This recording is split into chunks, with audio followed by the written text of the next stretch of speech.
You are here on purpose with a purpose by design, not by default. Yay!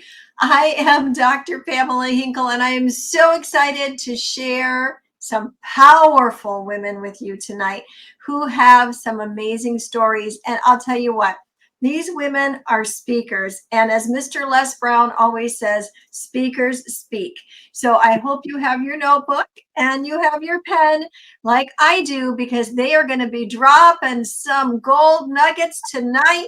When you bring speakers on a show, you expect to hear some stuff. So if you're ready, I am ready. Are we ready, team? Let's go. I am so excited. I welcome Berlinda. Oh, I'm sorry, Berlinda. I want to say your name right. Miss Berlinda, I welcome you. And Miss Latoya, I welcome you. I'm so glad you're here tonight. Yay! Woo! Thank you. Thank you.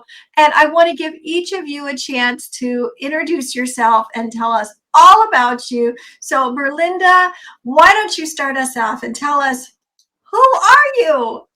First of all, hello, everybody. God bless you. Thank you for having me on the show. I'm Berlinda Love. I am a pastor in Valdosta, Georgia. So most people here call me Pastor Love, but I always say all my friends call me Berlinda. My church is Peyton AME Church in Valdosta, Georgia. I have been here now 4 years. I relocated here in 2018 after my parents passed away in 17. I was born in Valdosta, so this is like coming back home. But I was pretty much raised in New Jersey, and I spent most of my working career in that state. Um, I don't know how much you want to hear about me. I have a whole lot I want to share with you, but I'm a retired school teacher from New Jersey, from Trenton, New Jersey. And most of my family, my immediate family members, are still in New Jersey. So I'm just here to share with all of you some things about me with hopes that it will bless you in some way. Oh, absolutely, it will. And Pastor Berlinda, Pastor Love, I have to say, well, we have things in common. I pastored for 25 years. So, oh my gosh, good for you. Being Yes. the woman at the helm of that is a calling for sure. Yeah. You got to be called to it. And that means that you are, and you have a word in due season for us tonight. And my antennas went up. I heard Pastor. I'm like, okay, she's here with something to say. Thank you for sharing with us and letting us know who you are and where you're hailing from. And I'm excited to hear more of your story. Miss Latoya, jump on in and tell us, who are you? All right. Well, hello, and thank you so much for this opportunity to be on your platform with you. I'm very excited about it. But my name is Latoya D. Buchanan. I am a registered nurse and a board-certified family nurse practitioner.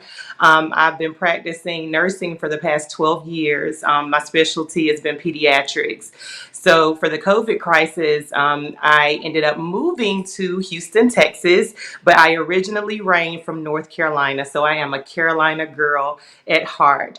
And so I've been here in the Houston area helping out with COVID crisis and helping some of the kids get prepared to go back to school, doing a lot of education, training, and teaching.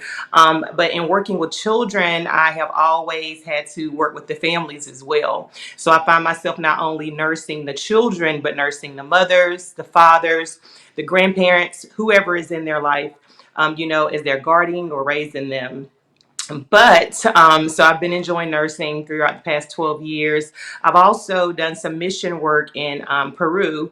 I went there on a spiritual mission, of course, but my message is one that comes along with the health of a person as well as their spirituality and bringing it together, because we are holistic people, and so we should be treated holistically.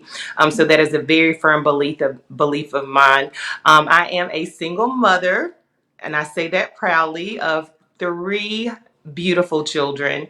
It was definitely not my plan to be a single mother, but I have definitely come across some challenges, and I have been victorious in those challenges and have chosen to see myself as not a victim, but a victor. And that's the message that I've come to bring today, one of light and one of hope to everyone who's listening. So thank you once again for having me here.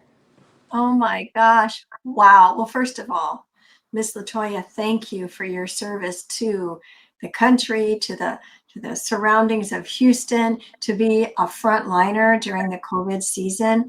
God bless you. Thank you for being there to run that interference and be that beacon of hope in that arena.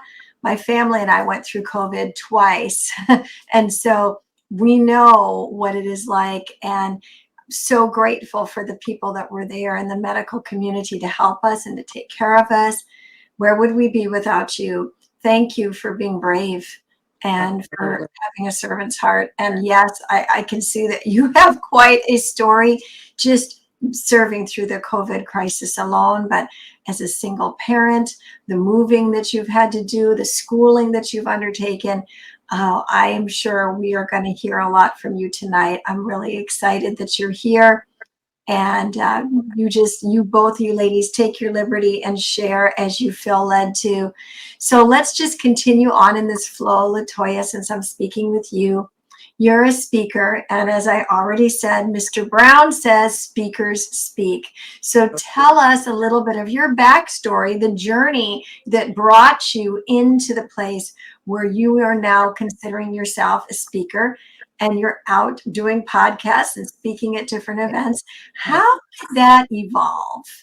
Well, it was definitely not one that I chose. Let me say that. I was very shy as a child. A lot of my speaking began inside of my head. And I expressed it through journals and writing creatively at school. And I had teachers that would pull me to the side and say, I really got a picture of what you were saying, in your writing. And they would encourage me to continue to write. And so once I got in middle school, I enrolled in this writing contest, and I won it. I won it, and I actually wrote about a creative story about how a skunk got its white line down its back. And I was very shocked. It was published in the middle school newsletter at the end of the week. Very proud of it. I still have that paper to this day. But just anything I've ever experienced in life, I've expressed it on paper. And so I had my pastor that started to recognize that in me as well. And she said, a writer and a speaker can be simultaneous. You don't have to be an expert speaker when you start to speak to people, or you start to speak what's being given to you. Someone can actually, train you and teach you how to do that. You just need to express what it is that you're being shown, what it is that you're seeing. And when she did that and actually prayed for me, prayed with me, I began to see things in people and began to recognize things in people. And it was a lot having to do with some of the challenges that they were experiencing, or, maybe a question that they had, or some things they were going through. That's when my, concern for a person's health actually came into effect as well. And that's when I chose nursing, because I saw people as holistic beings. I'm like, wait, we're not one way, we're not another way, but it takes multiple things to help us balance our just get a balance in life, and just balance in our mental ability to think, our mental ability to be able to make decisions, sound decisions, to be able to overcome things in our lives. And so as I began to speak that to different youth, it actually started at youth. I spoke at my church conference, and then I had different ministers come to me and say, hey, can you come to our church? Can you speak to our youth?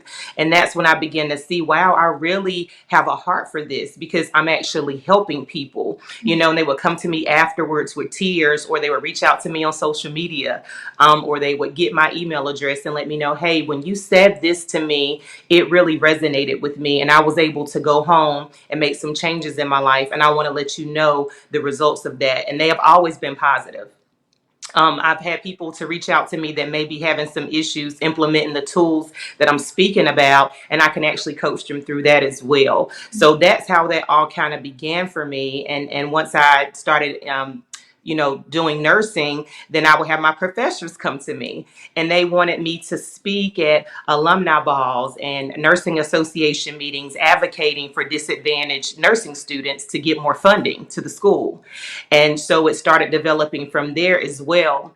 And then I started having nonprofits come from a result of that. So every engagement that I've had to be able to speak and touch someone's lives, I've been really transparent. I definitely try to paint the picture of what it is that I see in my day-to-day experience, what I'm experiencing with nursing students, what I'm experiencing with youth in the community. I want to paint that picture for people to see, realistically what's occurring, to be able to touch their hearts, for them to be able to give of their time, give of their resources to make a positive change in someone's life. So That's beautiful. And it all started or really rolled out for you after your pastor prayed for you. yes, absolutely. That's where Wow. my confidence came. That's where your confidence came. Mm-hmm. What made I mean, we know, okay, your pastor prayed for you, God brought the confidence, but just pull those covers back a little bit more, pull that curtain back a little bit more for us. Mm-hmm. What was that like? Because you said your confidence came then, and I also wrote down that you began to see things in people. Yes. Just walk us through that a little bit. So initially, what I would see in a lot of young girls, me seeing things, was a lot of what I had experienced. So issues with self-esteem, issues with self-worth, issues with your father not being in your life, you making decisions because you have, and I say dad issues. And so as I'm seeing these young girls make these decisions, and I'm pulling them to the side and have these conversations, I would get tears. And I'm like, wow, we actually relate as human beings on such a larger scale than we begin to understand. We think we're just experiencing things on our own and no one else is experiencing it. But even the Bible tells us for us to be encouraged and be cheerful, knowing that what we're going through, our brethren in the world have already overcome it. So someone has already gone through that. And not only did they go through it, they were victorious in it. So it made me feel comfortable knowing, oh my goodness, I'm able to actually give them some of the tools that I use to get through my dad issues, or get through some of the tools that I used when I dropped out of high school, because I did that before now having a master's degree. So initially it was a little scary, but once she prayed for me, I got that confidence, and then I began to really understand and read the promises of God and what he had spoken about me in my life. And I'm like, wait, he's giving me this gift, and it's actually giving freedom to other young girls. And that's where that confidence came in. Like, you know what, this has nothing to do with me, it's so much greater than me, and it's accomplishing his will and his purpose in the earth. So I felt like I had to do it. I was really, passionate about it. And I just, again, I love seeing people's lives being changed by it. So that's where that confidence came from, just his promises and me understanding this is his will and what he wants for me. Wow, that is an important piece to camp on for just a moment. Just everybody hear that confidence comes when God speaks to you. And so thank God for your pastor that was willing to speak into you. But for all of you out there, when there's something that you got to say to somebody, you got to say it. Yeah. And just know that God will use you to speak into somebody else's life. Look at what has happened with Latoya. Not only is she now a speaker, but gone into the nursing profession, used greatly through the COVID crisis, and still being used in that arena. But one thing that has stuck out to me greatly, that she's many, but this is something that you said, Latoya, you dropped out of school, but you have a master's degree. I mean, come on. Yes. That is powerful. Yeah. And then you're speaking and encouraging people all over the world. Absolutely. Man, I'll tell you what, is there anything too big for God? Come Nothing. on. It's Nothing. beautiful. Oh my gosh. I was so excited to hear some more of your story. Thank you for sharing that. Pastor Love. I love calling you Pastor Love. Thank you. Awesome. So, oh my goodness, being a pastor means having to have that shepherd's heart, right? Yes. You don't just show up on Sunday morning and deliver a good message. You need to, that's, I always said that's like 10% of the job, right? The rest of it happens from Sunday afternoon until, Saturday night with the people. So you are a speaker in your own right, not just because you preach on a Sunday morning. You obviously are an established wordsmith. And so I know you have quite a story for us to hear. And entangling that with that shepherd's heart, that love for people, that's amazing. So share with us a little bit about your backstory, your journey along the lines of speaking that brought you to where you are today. Yes. Well, the first thing I'd like to say is that I am single. I don't have my own children, but I have several nieces and nephews, great nieces and nephews that have my heart and my money. When I think of my journey and where I've come from, when I look back, I realize that God orchestrated every single step. It's amazing. You don't realize that when you're going through hurdles and hard times and things like that. But there is a reason why God allows those things to come into our lives. Mm-hmm. I have to go back to elementary school. I was in Woodrow Wilson Elementary School in Trenton, New Jersey. And I must say, I have to give credit to all of those teachers, principals, people that were in my life in the school system in Trenton Public School District. Some that I still try to find and talk to, even though they're elderly now. But they gave us, as students, a wonderful foundation to move forth in life with. I have to give them that credit because I think my teachers were some of the best ever. Yes. There were no students left behind in our school. None. They were rigid, but we learned from them and we were able to move forward in life because of the care, the love that they and the undergirding. They were our family away from home. And there were so many times that I just wanted to stay at the school and eat lunch with a teacher. Back then we didn't have cafeterias. We had to walk to and fro 4 times a day. So we had to go home for lunch and go back to school and then home again. And I would always ask my mother, can I stay and eat lunch with this teacher or that teacher? And I used to love them. I would take these big red, which called Washington apples, to the teachers. I don't think kids do that today. But things like that meant a lot to me. And the teachers were just part of it. My parents were the other part. They're both deceased now in heaven. But I have to give them credit for being 2 of the most wonderful parents that I feel any children could ever have. And I had the privilege and the honor of eulogizing both of my parents and actually caring for them as a caregiver in their final years, full time.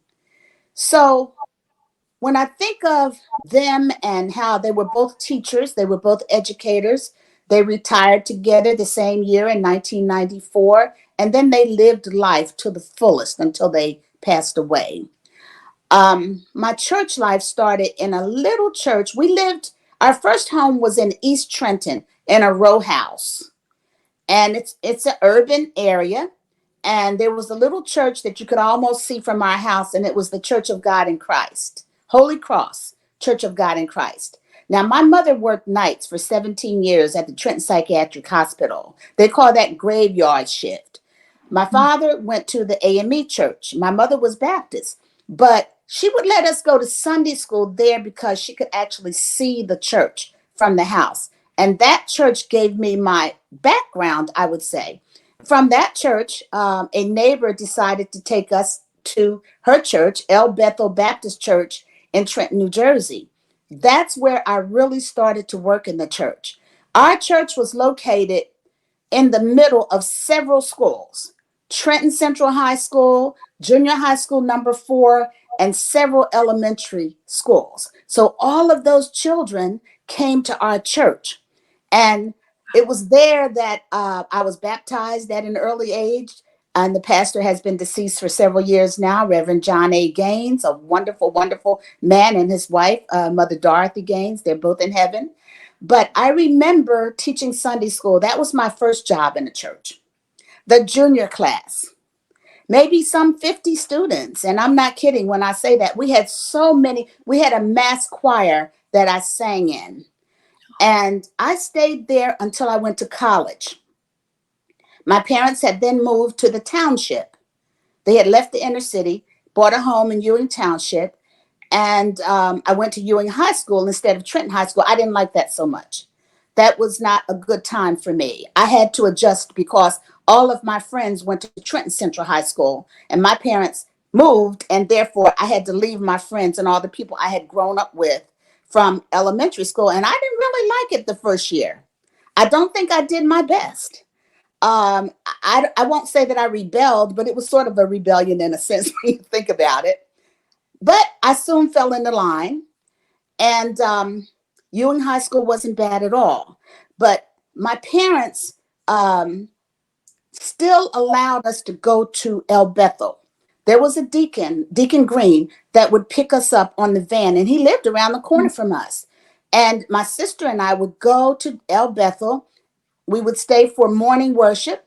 After that, we'd go over to the pastor's house where his wife would have cooked a wonderful meal. We'd eat dinner with them and their daughter Debbie, and we'd just stay there for a while and had 3 o'clock service every Sunday. So we'd go back to church again every Sunday. After that, my father would pick us up.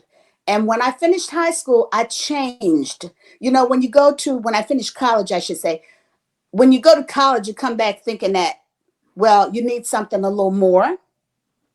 And I had gone to another church, Union Baptist in Trenton, where this pastor was such a great orator. I wanted to be under him.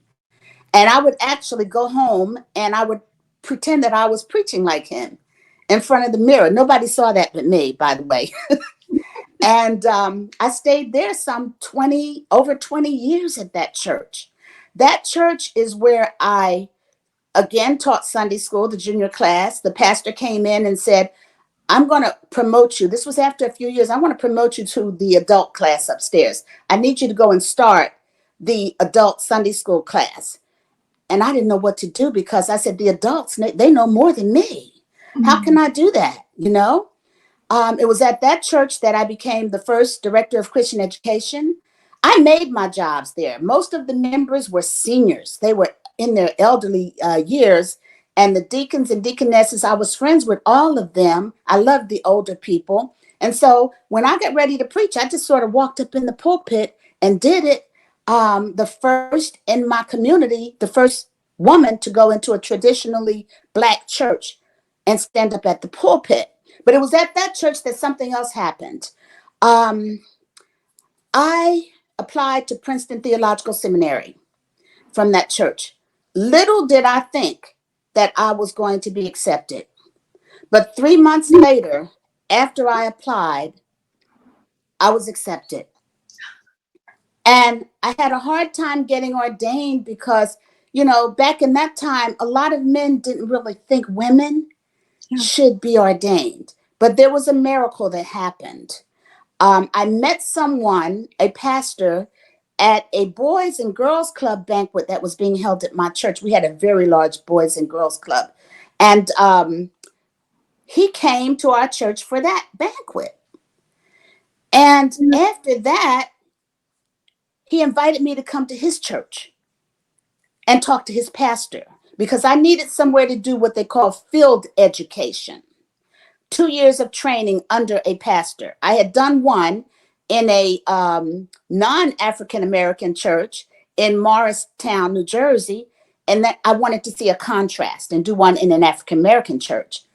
Well, I went up to meet with the pastor, and he said to me at that time, he showed me a program, and he pointed to it, and he said, "Oh, Mrs. Houston is a member here." I didn't know I said, "Who's that?" The mother of Whitney Houston, the famous singer. So I didn't know that I was going to such an affluent place. He accepted me, and I was in a pulpit surrounded by men. It must have been 8 or 10 of us up there. And I was a student. And it's so wonderful what happened up there. He put another woman in the pulpit with me. He licensed and ordained her so that I wouldn't be there alone. Patty Pulliam Barnes. This lady was the niece of the little, well, she's an adult now, the little Barnes, a Pulliam girl that was on the Cosby Show many years ago. That Sure. was her aunt. Yes. She had a really, really bad heart. She wound up passing away before I left the church. I was there 3 years. But while there, he licensed me. And then he gave me something to read. I wanted to be ordained right away. And he said, when you learn this, he gave me the 18 Articles of Faith, a little booklet. He said, when you learn everything in here, that's when I'm going to ordain you. Hmm. But what he was doing was buying time for me to finish going to school. He wanted Sure. me to get my education. Every year I would ask him, and I stayed there 3 years, are you going to ordain me? He said, have you learned what I gave you to learn yet? And I hadn't. But one day I walked into him and I said, I think I'm ready. He said, have you learned everything? I said, yes. He stood up. He said, let me hear it. And I started to quote the Articles of Faith. And he looked at me. He said, I think you're ready. He wanted to have me ordained on a Saturday. I said, no, I want a Sunday. Now, this was like around the spring. He said, well, the only Sunday I have is Labor Day weekend. I said, I'll take it. I'll wait. Labor Day weekend was such a blessed occasion for me. I didn't realize so many people would come to see me get ordained at that church. But that was the beginning of a lot of things. It was beginning of good things and the beginning of other things, because I was also at one time the youth director for the state of New Jersey Progressive National Baptist Convention. And I had like 125 children that we would rotate and go to a different church every Sunday, and I would preach from the pulpit, speak from the pulpit, I should say, because I wasn't ordained yet. Wasn't even thinking about it. Once I got ordained, those doors started slamming in my face. The same pastors that had opened up their pulpit to me then shut them. And so some years went by, and when I spoke to another friend of mine who was deceased, and he was like a mentor, he was a pastor, and I told him at that time what I wanted to do. I said, I want to go to Princeton. And he said to me, don't toot your horn so loud. Whatever you want to do it, but do it quietly. Don't brag about it. He said, I couldn't ordain you or anything like that in my church, but I'll do everything I can to help you. Every mentor that I had passed away on me. So I was there to fight by myself. And when I got into Princeton, the very first day I was on that campus, something happened that made me cry. I just cried these big alligator tears. And it was in the business office, actually, where you go and get your grants and things like that. And the man just sort of, he said he did something to make me cry, and then he didn't know what to do. There I was bawling my first day on campus. And it came to be a situation that was so tough for me going to that school because I was teaching at the same time. And then they told me I had to stay on campus. You have to be a resident here. So I had to apply for a leave from my job. They wouldn't give it to me. So my union said, you know what? I was teaching science, and they said that was an excuse. We need science teachers. They said, go, resign, because we have to fight for a new contract. We're going to get a leave in there. And when we do, we're going to call you, go down and get it right away. And they did. So I was able to go to school. And the wonderful thing about that school, and I had been to Rider University for my master's before that. Trenton State College is where I got my undergrad, the College of New Jersey now. But the wonderful thing about that school was how they all pitched in to help me to get my degree, my Master of Divinity. They knew the struggles that I was having in Trenton with the school district. They knew that I was a woman in ministry in a Black church, and sometimes that, we have problems, but they helped me. They helped me. They did so much to help me. They had courses at night in the houses of the professors. My supervisor in science at the high school told me, if you want to go to school, if you want to go, go. As long as you can get a teacher, a certified teacher to cover your classes, go. So God was in the midst of it all. Yes. That's what I'm saying to you. I had so many hurdles, and I would be crying a lot. And I would go into the president's office at the seminary, and I'd just be bawling. Dr. Gillespie, who turned out to be one of my very best friends. And when I went to graduate in Princeton University Chapel, I walked up there. He looked at me with the sweetest smile. He gave me my diploma in one hand, and he shook the other hand, and he said, well, look who made it. Mm. I knew I had a friend in him, and he's gone on now to glory. But one thing has happened after another. So I left the Baptist church, went over to AME, where I have been for 25 years. I have had 3 churches, one in New Jersey, 2 in Georgia, right here in Valdosta. I'm on my 3rd church now, Peyton AME Church. And when I look back, I just kind of think that, God is the one that guided me down that way. Because when I went to seminary, I didn't go to be a preacher. I went to learn enough so that I could teach the adults in the adult class that the pastor made me start. Because they were all deacons, deaconesses, and older women, and I knew that they would have more knowledge than I did. But as I went through my coursework, other things started to happen, which guided me to where I am today.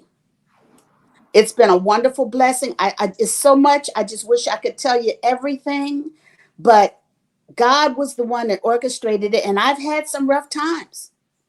I'm in South Georgia. I've had a run up against more obstacles after all these years that I would never have expected. Why? Because they see women in more nurturing roles. Mm-hmm. As teachers, nurses, missionaries, evangelists.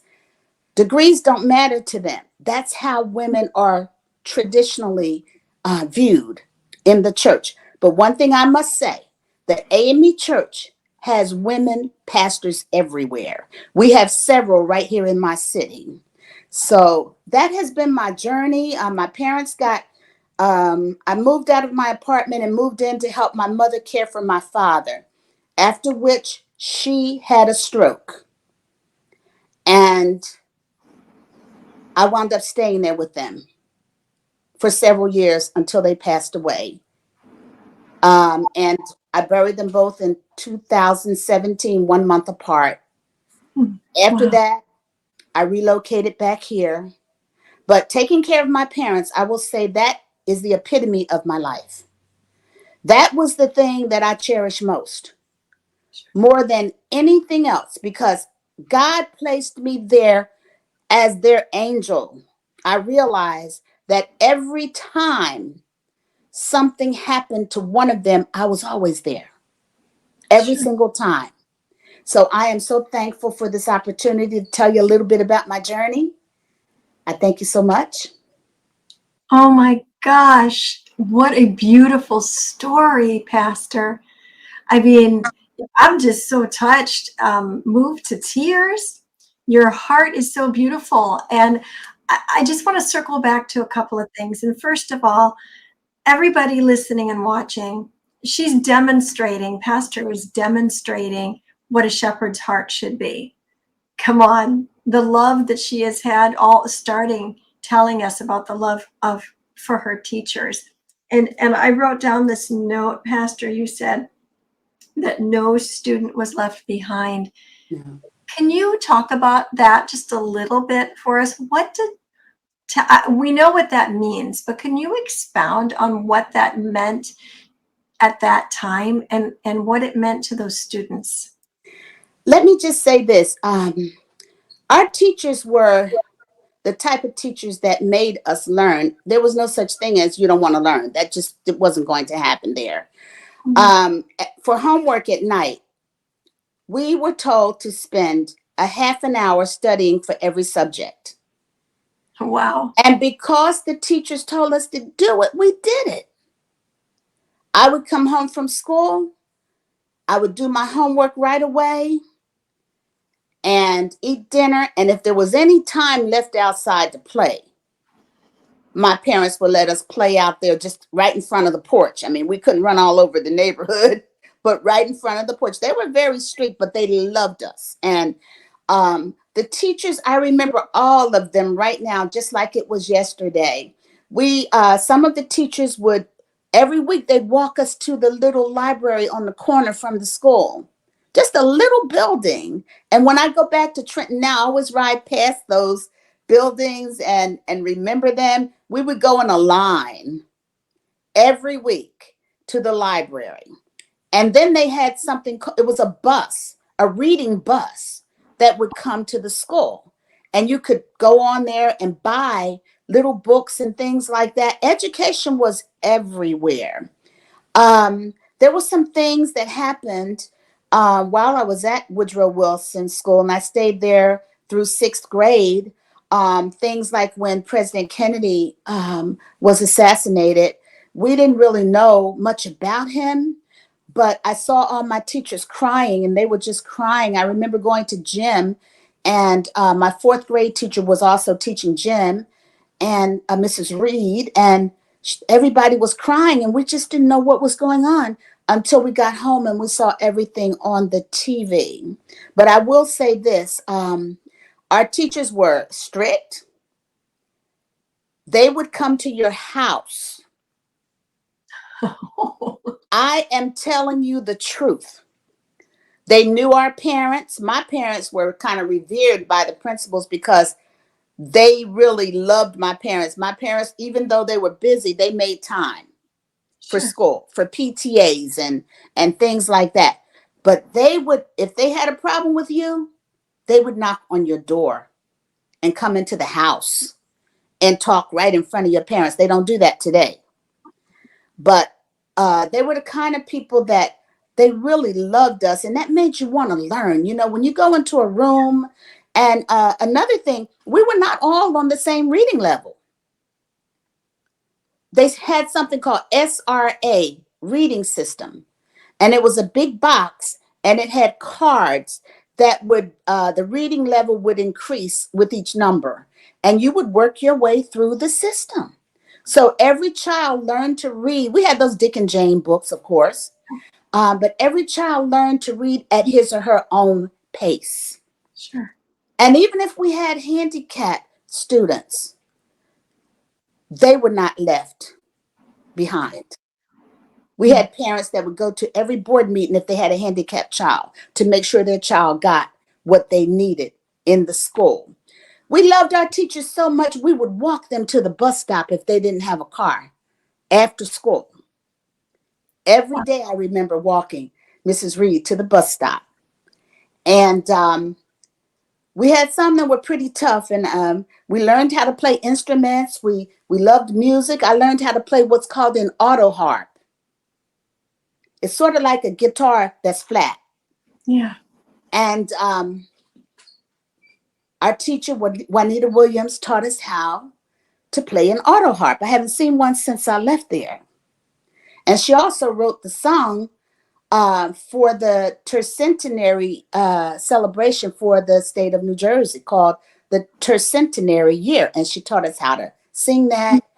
They really worked with us. You know, it's not like they weren't lazy. They did what they had to do to make sure. Now, if we weren't doing what we were supposed to do, yes, we got disciplined. We went to the principal's office, which nobody wanted to go to. He was a wonderful man. We saw 2 or 3 of them. They were all great, but nobody wanted to go in there. Nobody wanted to get a call home because that was not a good thing at our house.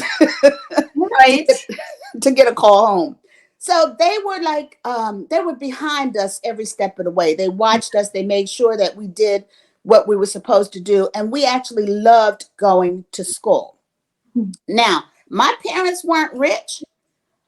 Many times my mother would shop at rummage sales. She and my great aunt would go to Princeton, New Jersey, to some of these big churches, and they would have annual rummage sales, and she would buy new things, blouses and things like that for 25 cents. Sure. But when I went to school, the teachers always complimented me on how nice I looked. Wow. Wow. So those teachers, not only did they pour into you, they impacted every area of your life, it sounds like.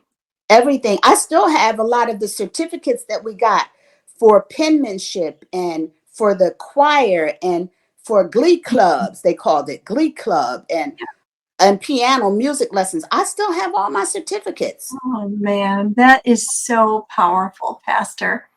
And how they just poured into you and impacted your life. And it's so obvious that that was a foundation that the Lord built upon as you continue to grow and grow and grow throughout your life.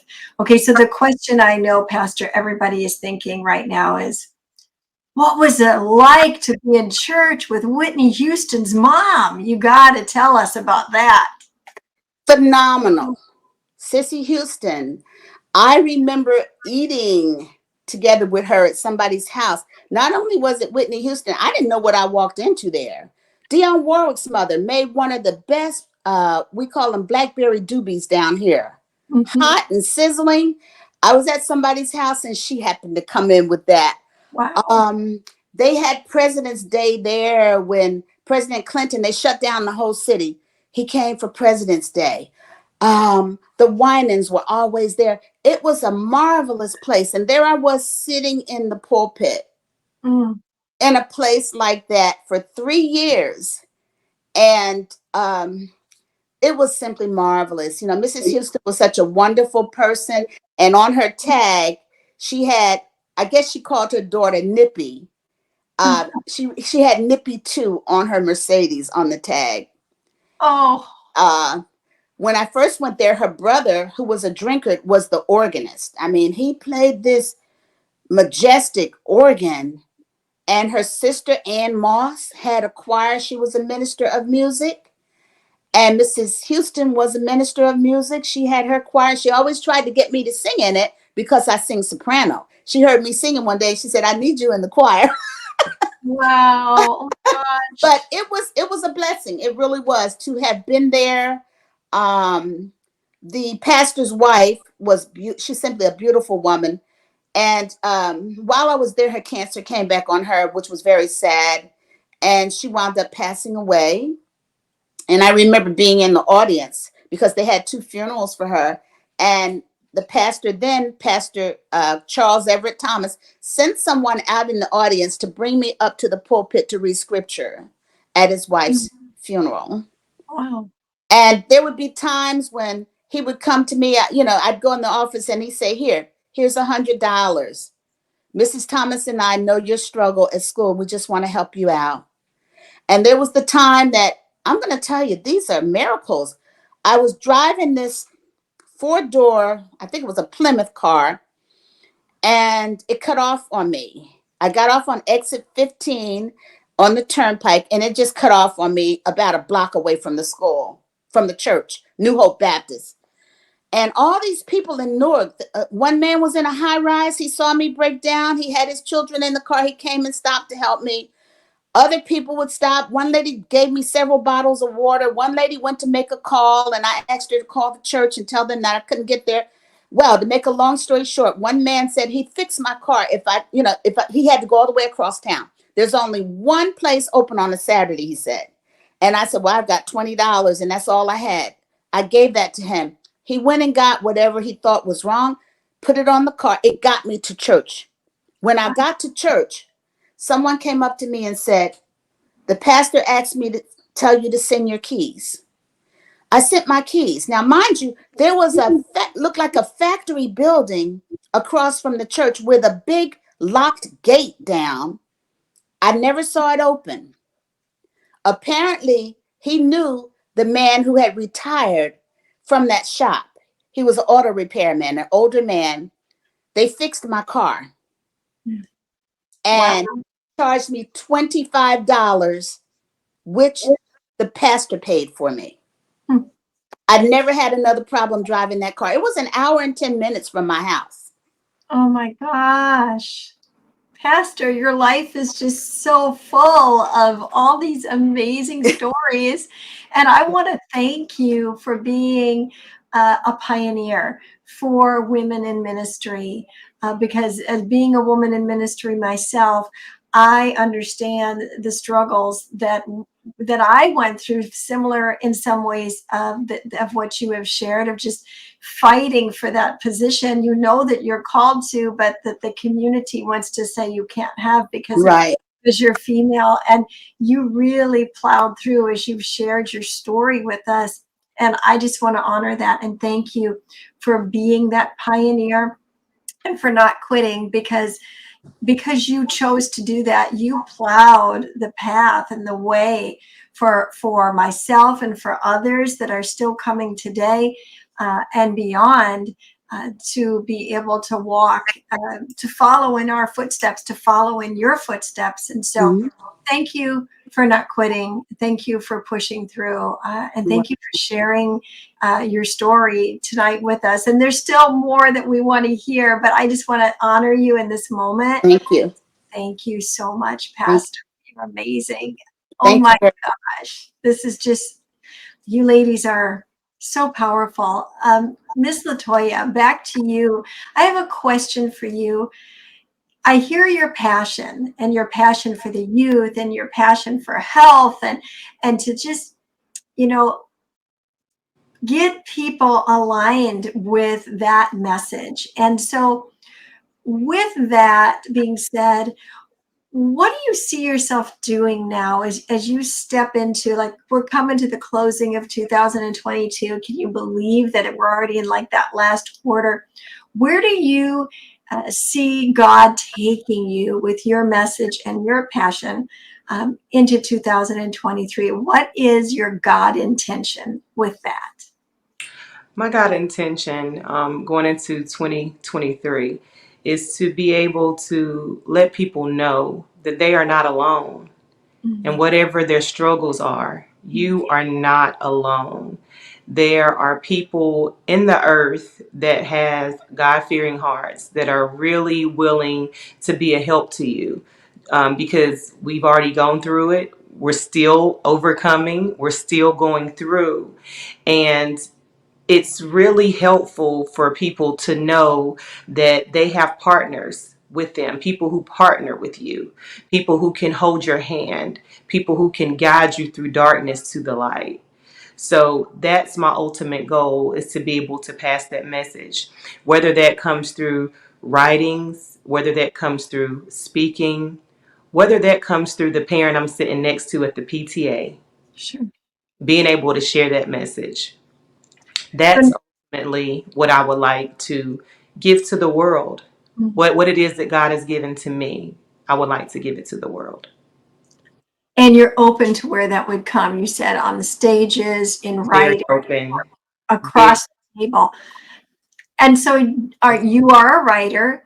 So yeah. what kind of projects, or what are you writing now? Is there anything that you have in the works? Yes, right now I'm a part of an anthology called Undefeated. And it's an anthology of women who are coming together to talk about the challenges we've overcome in life. Mm, Whether that be, in my case, in an abusive marriage, thinking that marriage was the way for me to get out of the environment that I had seen all my life and no longer wanted to be a part of that. So the next step for me was marriage, right? Let me get a partner, mm, someone like-minded who appeared to be like-minded, and create a different life for my children. And that reality turned into abuse.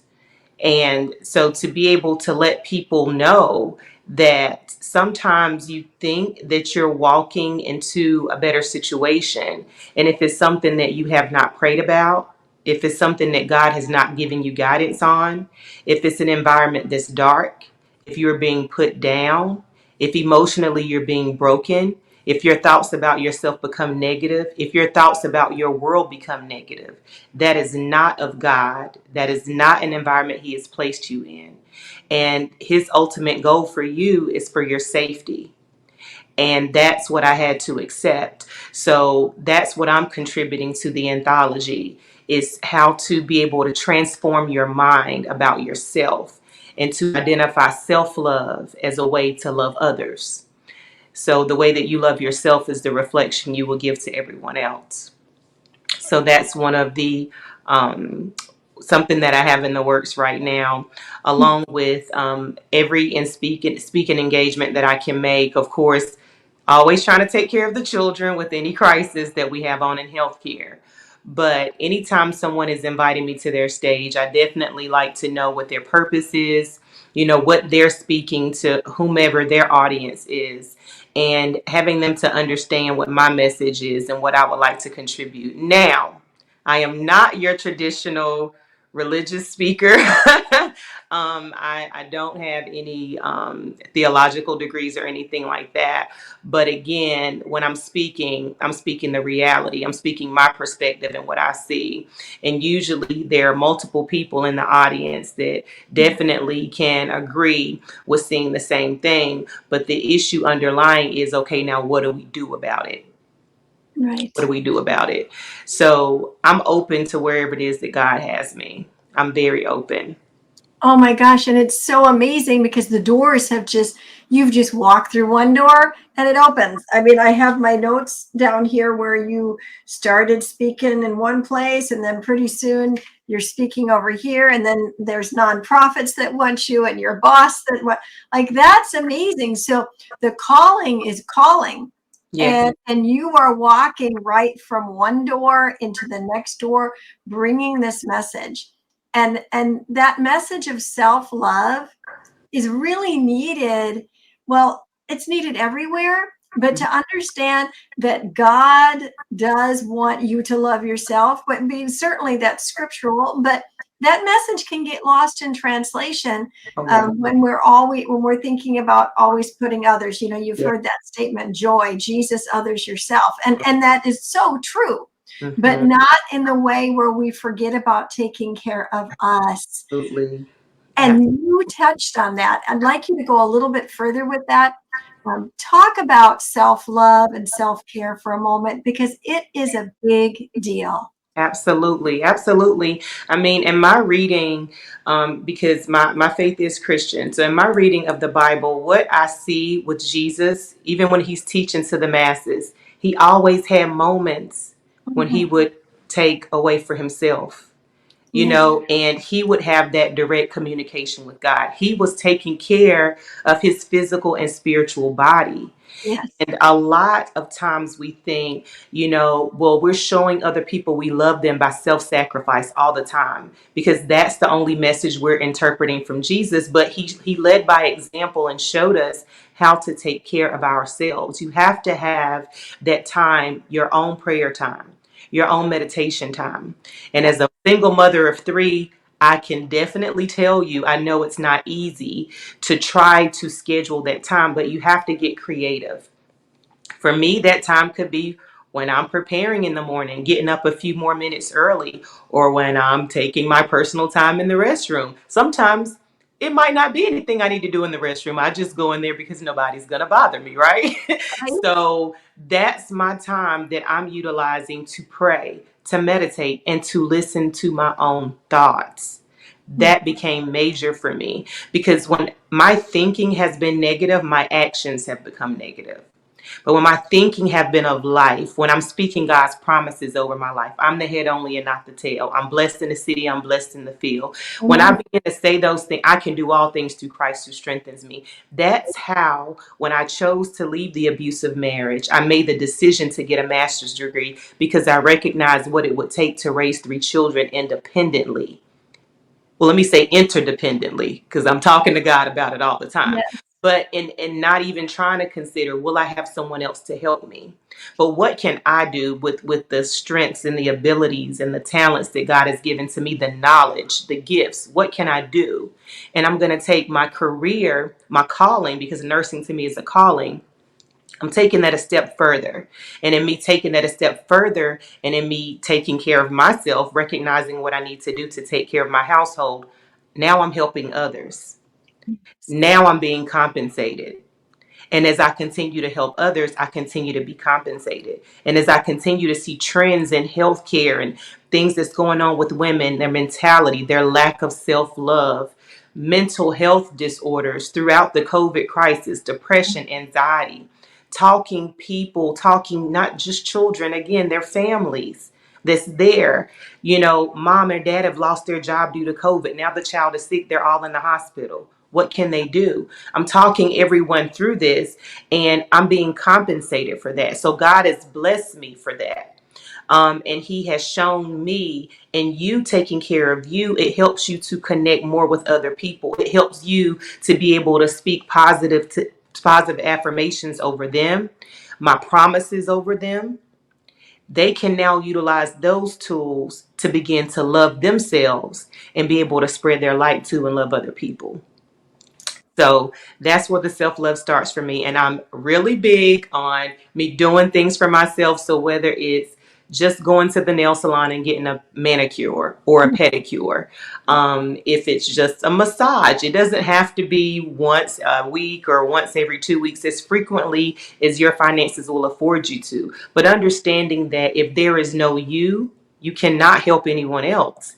Even when you ride the airplane, they teach you, if anything goes wrong, you have to put the mask on yourself before you can help someone else. That lets you know if your brain is deprived of oxygen, you're passed out, and you definitely can't help the person next to you. So Yep. you have to give yourself, you know, the oxygen, in that case, the oxygen for your brain, the nutrients for your body. You have to eat. You have to take care of your mental health, your physical body, so that for me, in my case, I can be present with my children, not just physically, but mentally. I'm here. Mentally, I can hear how your school day went. Okay. Mentally, I can hear if my mother or my father calls me, if a sibling or a friend calls me. I can be in that moment with them and not so stressed out because I'm trying to figure out how can I take care of these kids by myself, because God has already taken care of that for me. He's already shown me what to do. Now that I've taken care of myself and I'm seeing this continuous in that private time, in my meditation, in my speaking scriptures over myself, in my positive affirmations, now when someone calls me, I don't feel completely depleted. Right. I can feel that, I've given some things away, but guess what? When I go back to my prayer and I go back to my meditation, I'm being filled 100 times over, 100 times over, 100 times over, and now I can give out. But if I'm empty, I have nothing to give you. I can't help myself, then I can't help you. That is so true. And there's a statement that you made about making that decision to live independently, and that's a big statement. And I just want to hold a kind of a mirror reflection back to you and say you owned your life in Mm. those moments. And because you did that, we own it along with God, but he gave us the life, and now what we do with it is our gift back to him. And by doing that, now giving that back to him, owning it, now look all that he is doing through you and with you and for you. And that is so impacting, Latoya. Thank you so much for being here. And before we finish, I'm going to be circling back to Pastor here in a moment. But is there anything else that you didn't get a chance to say, Miss Latoya, that you want to say? And can you tell everybody how they get in touch with you and how they follow you? Absolutely, absolutely. I can be found on social media, Facebook as well as Instagram at Latoya D. Buchanan. That's Latoya D. Buchanan. And what I would like to leave with everyone is you are not alone. You are not alone. So beautiful. Make sure you all follow her now, and that's in the description. Thank you, Miss Latoya. You are a blessing in the earth. Thank you. Pastor, oh my goodness, you have just empowered us tonight with your story. And I would love to just hear a little bit more from you before we wrap up here. where do you see God taking you into 2023? What's your God intention? Well, there's a song that says, "Where he leads me, I will follow." Yes, I love that song. So at the age that I'm now, and looking back, my mother has left me as the matriarch of her line. And so part of what I want to do now is to make sure the family is okay. And, everybody's doing great and just keep them together. That's what I see part of my role. And it's a little difficult being so far away, 1,000 miles away from your family. We do Zooms and we talk on the phone, but it's still not like being there with them. And everybody's growing up, going to college and getting jobs and buying houses and doing all of this. And I'm missing all of that. So I kind of miss that. But also, I wrote 3 books. They're not in publication now, but while caring for my parents, in the middle of the night, I would write. The first book, a book of sermons. The second book, coping with my mother's stroke, a daughter's story. The third book, my mother's stroke and miracle recovery. Help books for people who might have been catapulted into the same type of situation that I was, having seen my mother have a stroke at a ladies' meeting in the library. Oh my And God. so that changed the course of my life, changed the course of our whole family's life, until the Lord called her home. And so I love encouraging people, women. I want them to know that there's no perfect life. We're going to have ups, we're going to have downs, but it's how we handle them that Amen. makes the difference. How we still can look at God and say, I know you still love me. I know that you're going to bless me. And I know that trouble doesn't last always. None of us are perfect. None of us are perfect. No one's perfect but God, Jesus Christ. But Yeah. we're striving for perfection. We're human. We fall. God picks us up. And Amen. so I want people, and especially coming out of COVID, since, we were discussing COVID. COVID hurt a lot of people. Mhm. There's still a lot of hurt in Yes. them. Mhm. And it's going to be there for a long, long time. And I like to try to bring healing to people. My family was not affected like so many millions of others were. I thank God for that. But I Yes. also pray for all of the people who went through such devastating things. I don't know if I could have survived some of the things that I saw happening to people's family members and things like that. So when I speak, I always like to bring uplifting messages for the people of God because they need to be loved at this time. Yes. Nobody needs you don't hit an ant over the head with a sledgehammer. I mean, we've already been hurt. So Yes. now we need somebody to pick us up. And that's what I want to do. So whether or not the Lord opens up another platform for me to write, I'm also in the Undefeated anthology. That's a blessing. And I won't go into elaborate more on what's coming. Let that be a surprise. But I'm just open, to whatever God, as we get older, we're not able to do a lot of the things that we may have wanted to do 20 years ago. So we have to be in line with our age, our health, and another thing, keep your health as good as possible. That's a message that I give to people.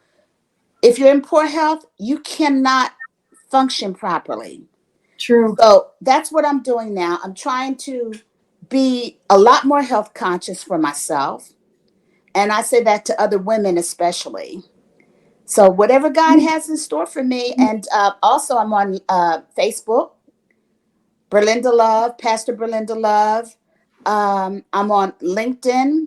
I believe I'm on there as Reverend Dr. Berlinda Hart Love. And Twitter, Berlinda Love. Oh my goodness, Pastor Love, sharing the love of God with the world. And your story is amazing. And I appreciate it. I truly do. I appreciate both of you ladies. You brought the fire tonight. And dropped so much knowledge into us. It has been amazing to hear your stories. And if we ever would doubt, is there a plan of God and for our lives? Just stop for a minute and reflect on what these ladies have shared. How for Pastor, how things opened one door after another for her as she just went through it. This person, the favor of God shining on her, and all of this stuff. I mean, come on, Whitney Houston's mom. I mean, come on. Pastors just aligning up to take care of her and put her into the position so that she can be where she is today. And our sister Latoya going from not being able to graduate school to having a master's degree, and the invitations to go out and speak coming to her after she received the confidence to answer her call and answer the call, right? Not just the phone call, right? Answer the call after her pastor prayed for her. These ladies have really brought it home tonight or today, whenever it is that you're watching or listening, of the power of the call on your life, and that if God says it's going to happen, well then, it's going to happen.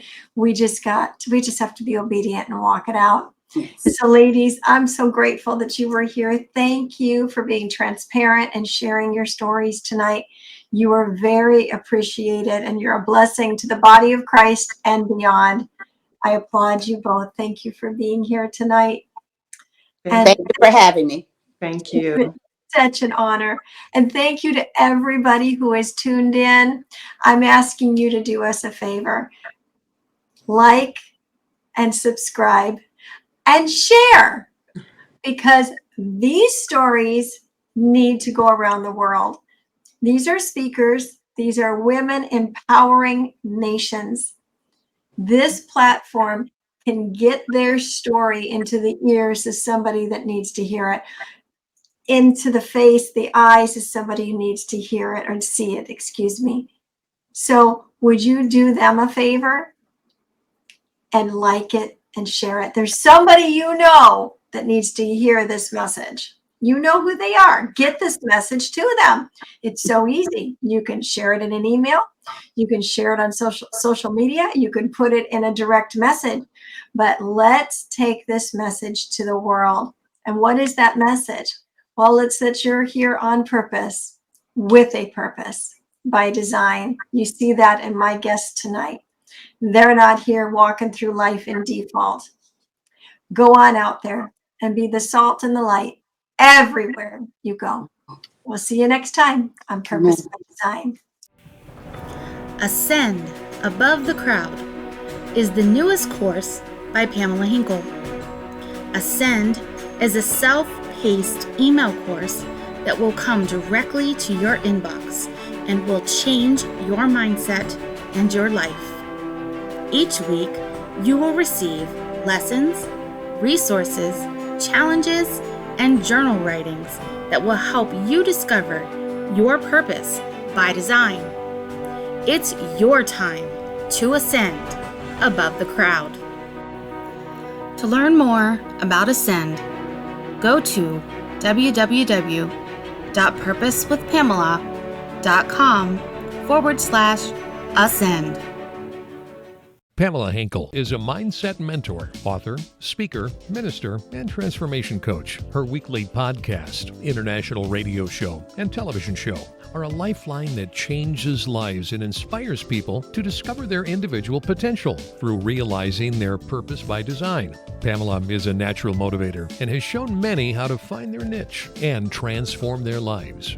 Although success is an uphill battle, Pamela gives the necessary strategies to flourish, cheering you on every step of the way. Pamela shares from her personal experiences, education, and life as a woman in leadership, utilizing decades of knowledge. Taking the approach of, let's have coffee and chat, she will awaken your dreams and purpose by design. Are you ready for Pamela to help guide you? Email us at purposewpamela.office@gmail.com or go to her website at purposewithpamela.com.